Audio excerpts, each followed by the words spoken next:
Everybody, thank you, Lauren, for the introduction. My name is Nathan Perry, and as she mentioned, I teach 8th grade U.S. history just outside of Kansas City, Missouri. I briefly wanted to kind of introduce the reason why I'm into Edulastic and how kind of like my story. A few years ago, our district bought a premium subscription to Edulastic, and primarily our English and our math departments use it to create district-wide assessments. But I became curious and figured out how can I use this in my classroom, although I might be, although I wasn't math or English at the time. Okay, so how do I use Edulastic? I use it for primary and secondary sources a lot. What I'll do is I'll find, for example, currently we're using the famous John Gass picture from Manifest Destiny, and we're using that, and I have put that in a couple of questions in a previous assessment we did in our course. So I will use it a lot for primary and secondary sources. I've also used it for DBQs or document-based questions. I use it frequently for learning target checks to see where my students are at, to give them quick data. It also helps me determine where they're at, formative and summative assessments, and then data-driven lessons. So for me specifically, it's instant live time feedback. And I also use it to test and check my test reliability and the validity of my tests. So why Edulastic? It's quick, it's useful data, and time, reliability, and validity are important to me, especially when I'm trying to assess my students and determine where they're at, to drive my instruction and to determine what I need to do next to support them. Also, it links to Google Classroom. Our district uses Google Classroom. We are a Google district. So that's convenient for me. There are varied question types. And if you did not know, there are 30,000 pre-made social studies questions that are free to use in the question bank that we have. So I wanted to kind of talk about just the data to start with, and then I'm going to jump over to some of the question types that I use in my social studies classroom. These are screenshots of two separate tests or two classes on the same test that I've used, I think, last week. And I've got a few things I want to draw your attention to. So first and foremost, one of the great things about Edulastic is I can see how my students are doing as they are taking the assessment.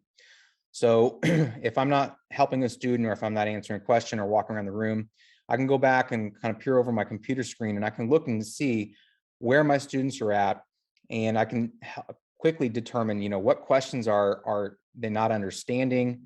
I could even go back if I need to and do a quick, hey guys, make sure that you are looking at this question, or make sure you're reading the question carefully.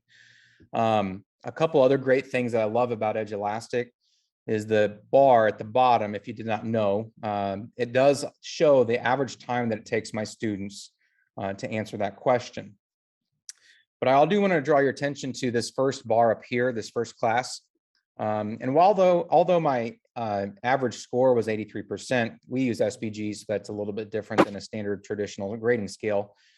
But although my class average was 83%, I noticed that question 7 and question 11 on this assessment, the correct answers were very low. And so what my co-teacher, or not my co-teacher, but the other social studies teacher in my grade and I looked at, we wanted to determine and go back and determine what's wrong, what happened, and why did so many of my students get this question wrong. So what we determined is, if you look at this class and this class, is that this class, the first hour, question 11, the vast majority of students got that incorrect. However, my second hour, they did get it correct. So this might have been an instance where I have to go back and reteach that lesson or that topic. It could have been a quick 5-minute reteach the next day to help my students better understand that. But if you look at question 7, both classes did rather poorly on that specific question. And what the other teacher and I determined was that the actual question itself was not worded well. This was a question that we found in the word bank. And when we read it, at first, we're like, great, that sounds good. Let's put that in there for our assessment, to add to our assessment for our students. But what we realized is when the students read it, they didn't understand it fully, and therefore they got the question incorrect. And so this is something great for teachers to go back and reflect and think, all right, why did these students get it incorrect? What can I do to fix that or to support my students? So that is something that I do like to do after every assessment that I use Edulastic, is to look and determine what questions did they do poorly on it and the why, to kind of go back and look at the why. So I'm going to go ahead and go back to, excuse me, Edulastic itself. Okay, there we go. All right, so I wanted to go back to that assessment and kind of talk to you again about some of the other data that I look at. Another thing that I like about Edulastic is it gives me the quick rundown for each individual student. Now I have the students anonymized right now, but when I'm looking at my list, I can look and determine, all right, this student answered this question incorrectly, and I can go back and maybe think, all right, were they here that day, or how can I go back and reteach that specific student? Another great thing is that when I have the assessment open and then it closes, if the student's absent, I know quickly which students I need to go back and make sure that they go back and take that assessment. So these are just simple, quick things that I take for granted now because I use Edulastic. When I went back and I thought about not using Edulastic before and just using Google Forms, I didn't have this data. And because I didn't have this data, I had to go back and manually sift through it. And even then, there was a lot of arduous work. And now I can actually go back and take quick assessments of my own tests and my own teaching and my lessons and think, all right, how can I help my students there?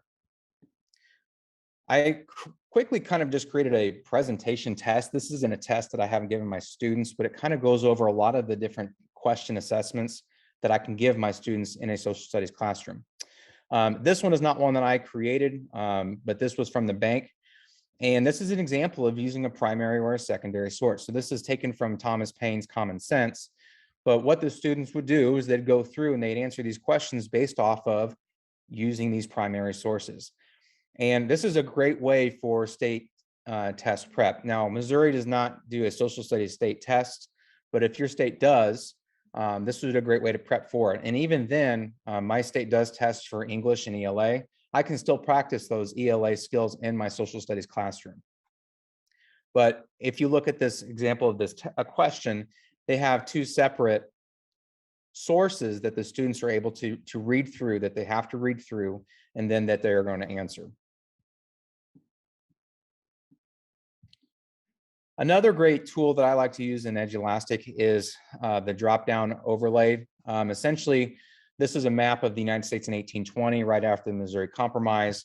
And what students would have to do is just simply determine what these are. Now, sometimes these are these are basic skills, but it also, again, even though it's a basic skill, when I look at the assessment data, I can go back and determine, even though it's a basic skill, which student is missing this skill, which student needs me to go back and help them and reteach them in this manner.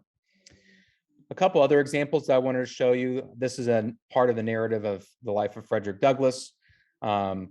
This is a highlight question. So essentially the students would read through the excerpt and then they would go and then they would answer their question by selecting the sentence that with the question best supports the Southern belief regarding slavery or slaves not being taught how to read or write. So this is another great resource that students can use in the classroom for social studies, but it also is something that would pop up in a state test that would be done on a computer. A couple other ones that I wanted to do is this is a drag and drop assessment. It's real easy for the students to do on their Chromebooks, but they quickly drag and drop their answer to the correct box.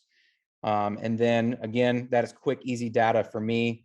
And again, this is a basic skill, but also if let's say that you're teaching third grade, this might be the skill that your students are learning. So this is something that is very important for our students to do.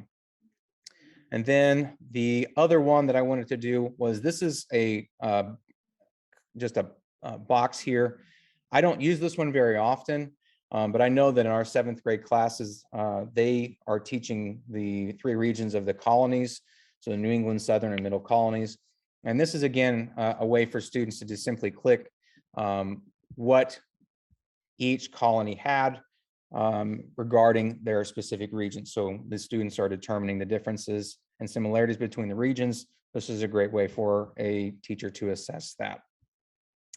And then I think, and the real simple questions that you can also ask, even the open-ended questions, but this is just another drop-down menu that students can ask. Again, I started using Edulastic about 3 or 4 years ago. It wasn't necessarily directed toward me from our district, but I took the initiative to start going after and determining what can I use it for. And this is primarily one of the ways that I do quick, easy data to drive my instruction.